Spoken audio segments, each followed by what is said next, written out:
है। प्रश्न 1। मानव विकास की प्रक्रिया की सही समय सीमा क्या है?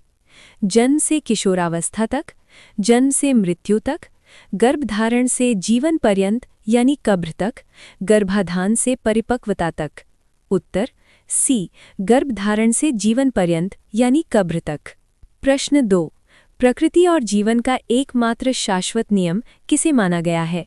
स्थिरता स्टेबिलिटी, परिवर्तन चेंज, निरंतरता कॉन्टिन्यूइटी, संतुलन बैलेंस। उत्तर बी, परिवर्तन चेंज। प्रश्न 3। मानव विकास किन 2 प्रमुख कारकों का परिणाम है? विद्यालय और पुस्तकें, पोषण और जलवायु, आनुवंशिकता और वातावरण, केवल माता पिता की परवरिश। उत्तर सी, आनुवंशिकता और वातावरण। प्रश्न 4। विकास के अर्थ के संबंध में निम्नलिखित में से कौन सा कथन सबसे सटीक है? इसका अर्थ केवल शारीरिक अंगों का बढ़ना है, फिजिकल ग्रोथ, या केवल मात्रात्मक परिवर्तनों को दर्शाता है, क्वांटिटेटिव चेंजेस, या परिपक्वता पर रुकने वाली प्रक्रिया है, प्रोसेस स्टॉपिंग एट मैच्योरिटी। इसमें अभिवृद्धि के साथ साथ बदलाव यानी चेंज भी शामिल है।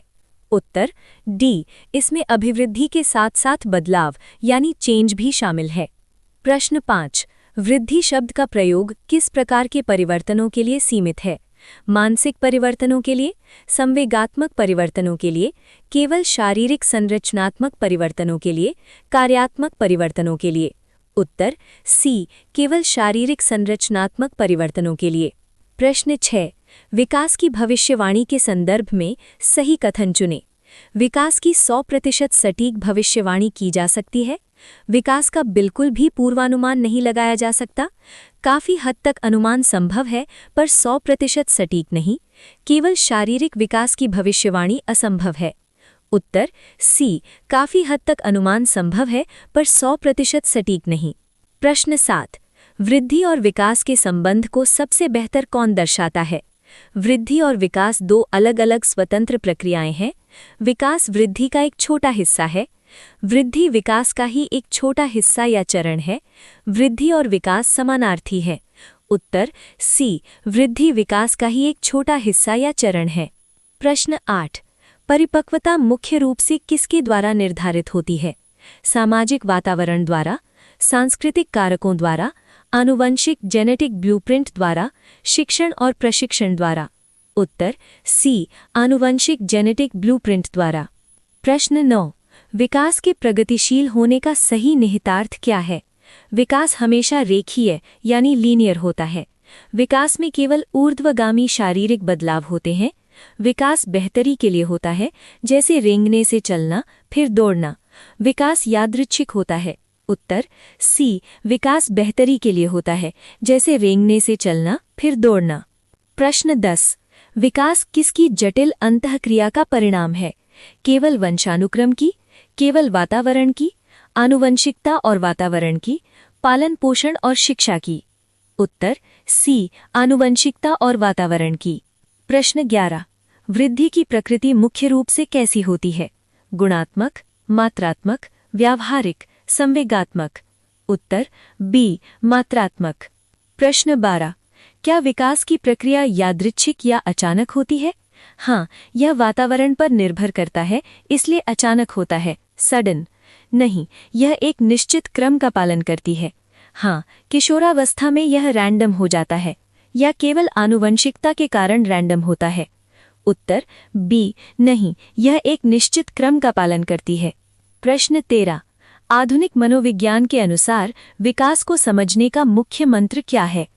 सामान्य से विशिष्ट की ओर, मूर्त से अमूर्त की ओर, निर्भरता से स्वायत्तता आज़ादी की ओर, एकीकरण से विभेदीकरण की ओर। उत्तर सी, निर्भरता से स्वायत्तता आज़ादी की ओर। प्रश्न 14।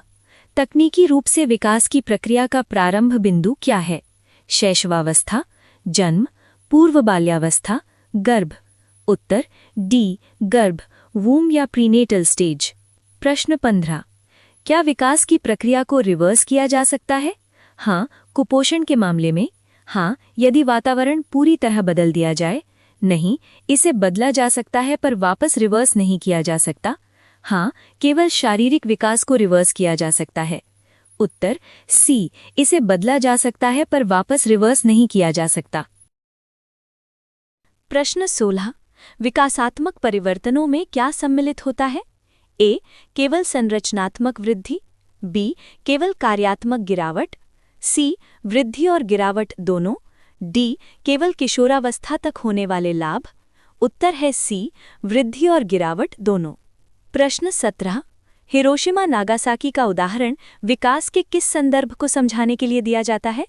ए, विकास पर परमाणु ऊर्जा का प्रभाव, बी, विकास पर ऐतिहासिक और सांस्कृतिक संदर्भ का गहरा प्रभाव, सी, शारीरिक विकृति का मानसिक विकास पर प्रभाव, डी, विकास की रिवर्सिबिलिटी। उत्तर है बी, विकास पर ऐतिहासिक और सांस्कृतिक संदर्भ का गहरा प्रभाव। प्रश्न 18, क्या वृद्धि के बिना विकास संभव है? ए, बिल्कुल नहीं, वृद्धि विकास की पहली शर्त है। बी, हाँ, वृद्धि के बिना भी विकास जैसे मानसिक या सामाजिक संभव है। सी, केवल असाधारण मामलों में। डी, नहीं, क्योंकि दोनों एक दूसरे के पूरक हैं। उत्तर है बी, हाँ, वृद्धि के बिना भी विकास जैसे मानसिक या सामाजिक संभव है। प्रश्न 19, विकास बहुदिशीय है, ये कथन क्या दर्शाता है? ए, सभी आयामों में विकास एक समान गति से होता है। बी, कभी कोई पक्ष ज्यादा विकसित होता है तो कभी कोई कम। सी, विकास केवल ऊपर की ओर जाता है। डी, विकास की दिशा हमेशा सिर से पैर की ओर होती है। उत्तर है बी, कभी कोई पक्ष ज्यादा विकसित होता है तो कभी कोई कम। प्रश्न 20, क्या बीमारी या थकान के कारण आए व्यवहार में अस्थायी बदलाव को विकास कहा जा सकता है? ए, हाँ, यदि वो बदलाव सकारात्मक हो। बी, नहीं, विकास में केवल स्थायी प्रकृति के बदलाव शामिल होते हैं, अस्थायी नहीं। सी, हाँ, क्योंकि ये एक प्रकार का परिवर्तन है। डी, कुछ स्थितियों में कहा जा सकता है। उत्तर है बी, नहीं, विकास में केवल स्थायी प्रकृति के बदलाव शामिल होते हैं, अस्थायी नहीं। प्रश्न 21, वृद्धि की समय सीमा के बारे में क्या सत्य है? ए, ये जीवन भर चलती है। बी, ये एक निश्चित समय परिपक्वता के बाद रुक जाती है। सी, ये वातावरण पर निर्भर होकर कभी भी शुरू हो सकती है। डी, इसका कोई निश्चित समय नहीं होता। उत्तर है बी, ये एक निश्चित समय परिपक्वता के बाद रुक जाती है। प्रश्न 22, विकास में प्लास्टिसिटी का गुण क्या सूचित करता है? ए, विकास कठोर और अपरिवर्तनीय है। बी, विकास पूरी तरह से जीन्स द्वारा तय होता है। सी, विकास में बदलाव संभव है, इसे प्रशिक्षण से सुधारा जा सकता है। डी, विकास केवल बचपन तक ही लचीला होता है। उत्तर है सी, विकास में बदलाव संभव है, इसे प्रशिक्षण से सुधारा जा सकता है। प्रश्न 23, यदि किसी बच्चे का वजन बढ़ रहा है तो तकनीकी शब्दावली में ये किसका उदाहरण है? ए, विकास डेवलपमेंट, बी, परिपक्वता मैच्योरेशन, सी, वृद्धि ग्रोथ, डी, अधिगम लर्निंग। उत्तर है सी, वृद्धि ग्रोथ।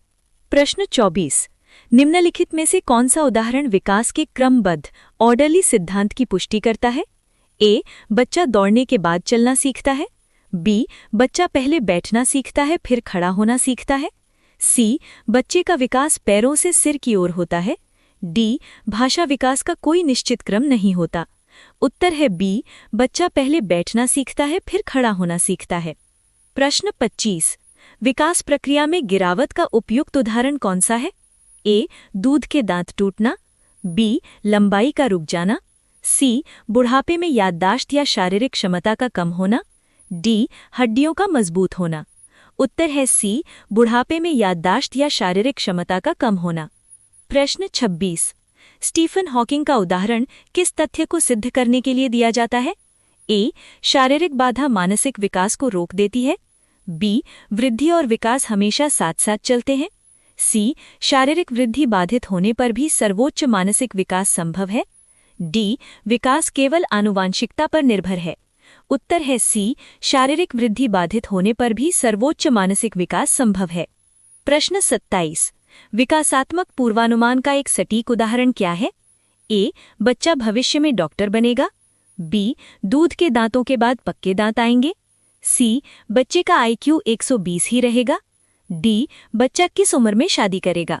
उत्तर है बी, दूध के दांतों के बाद पक्के दांत आएंगे। प्रश्न 28, रेंगने से चलना फिर दौड़ना ये विकास के किस गुण को दर्शाता है? ए, ये चक्रीय है।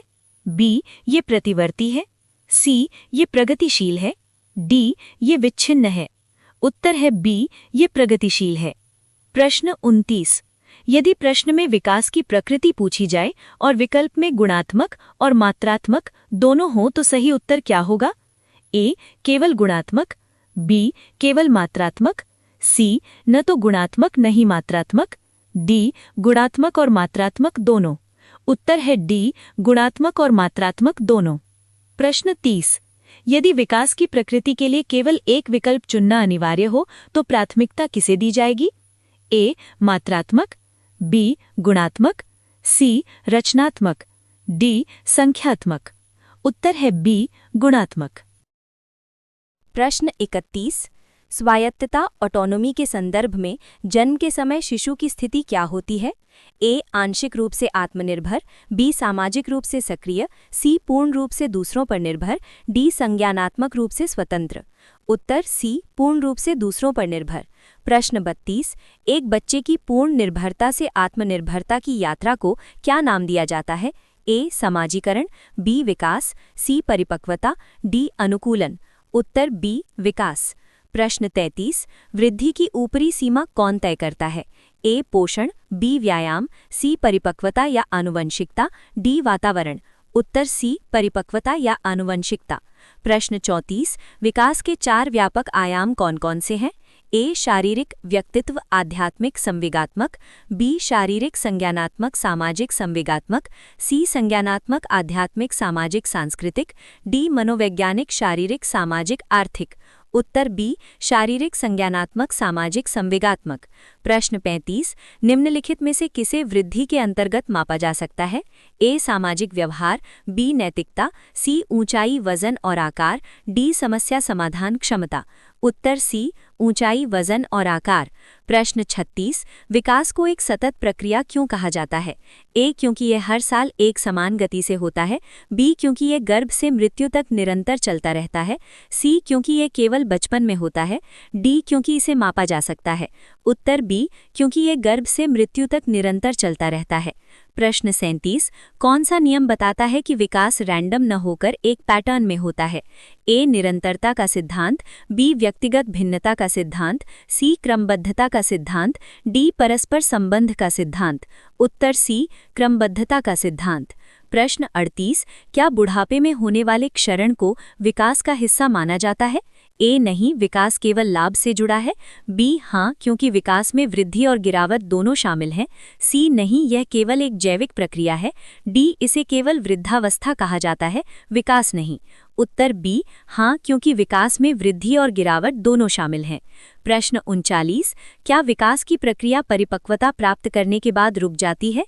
ए हाँ 18 वर्ष के बाद रुक जाती है, बी हाँ शारीरिक परिपक्वता के साथ रुक जाती है, सी नहीं ये जीवन पर्यंत वूम टू टूम चलती है, डी ये केवल मानसिक रूप से रुक जाती है। उत्तर सी नहीं ये जीवन पर्यंत वूम टू टूम चलती है।